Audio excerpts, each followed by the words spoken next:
Hojik sanabagi pauda.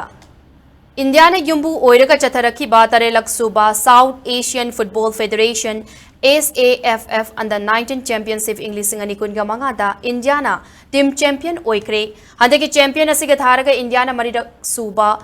oina team winner ge title lobangam kibani South Asian Football Federation SAFF na sinduna tha asigi mapandagi hoduna South Asian region gi tongan ba laipak taruk na saruk yaraga chathakiba football championship asigi ngarang loishin ba numit ki Arunachal Pradesh ki Golden Jubilee Stadium da sanakiba final match da India na Bangladesh pu penalty shoot out panjal mari ahum thoiraga winner oibangam ki match adugi ahan ba amadi ani suba half ki apiba matam loiba fawbada team animak ki maikei degi panjal amamam degi hena chanaba ngamdana